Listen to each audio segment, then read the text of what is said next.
everyone wants to lose some amount of weight.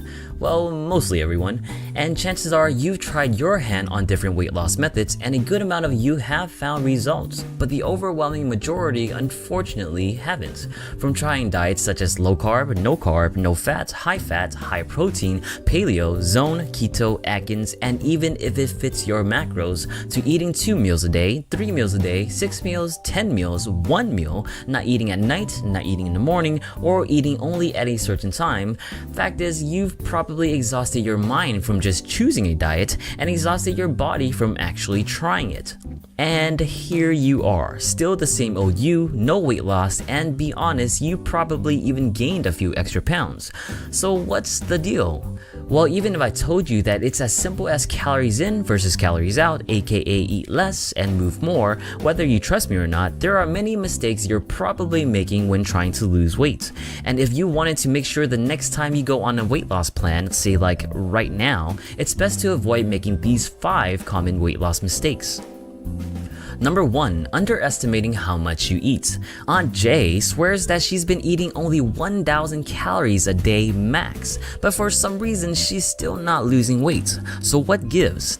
Thing is, Aunt Jay is a liar, and it's no fault of her own other than basic human intuition. Thing is, people commonly underestimate the amount of calories they really eat. A study found that people underreported the amount of calories they consume by as much as 50%.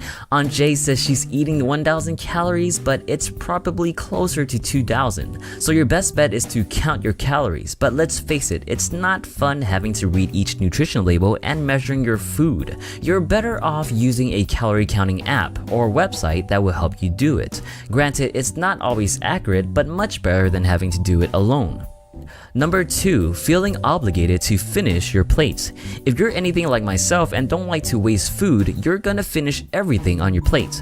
After all, you work hard to put food on that plate, the last thing you want to do is throw it away, almost like throwing away money. And if you're more like me, usually there's maybe a bite or 2 left, or a single chicken wing or pizza slice, so you irrationally tell yourself, might as well just eat it. And this happens a lot, like every day, no matter how gut-bustingly full you are. And it also means bye-bye to weight loss goals. So to fix this, you either stop eating when you're satisfied, or, bear with me here, buy smaller plates. Sounds silly, but it works. In fact, there's a whole Wikipedia page called the Smaller Plate Study, where it was shown that using 10-inch diameter plates instead of 12 inches decreased the amount of food people ate without affecting fullness or satisfaction. Pretty darn cool. Number 3. Doing long, tedious exercises.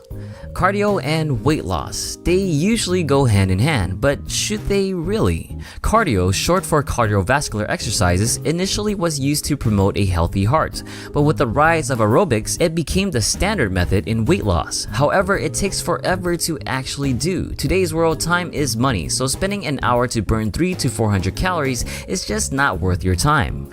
And steady-state cardio, such as jogging on a treadmill, is super tedious, repetitive, and it's just not fun. For most, which means many people will eventually quit. So instead of boring yourself with grueling, long-winded cardio, you can try something known as high-intensity interval training. Not only does it burn calories and even promote muscle building, it does it in half the time as traditional cardio will take. Come learn more about it in this video here. Number 4. Expecting results too quickly. You can thank the media for this one. With so many so-called fitness companies and self-proclaimed fitness gurus all promising that you can lose something like 20 pounds in 20 days, there's no doubt that people will begin to believe that it can actually be done. Well, honestly, it can be done, but at the cost of your overall health by restricting nutrients that your body needs. Also, when losing weight so drastically, your body goes into survival mode and fights to keep every single fat molecule it can, making it harder to burn fat.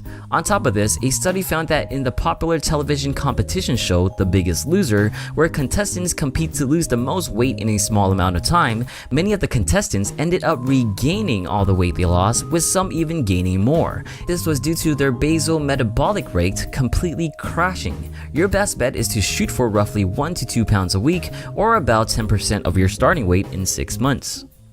Number 5. Changing too many things at once.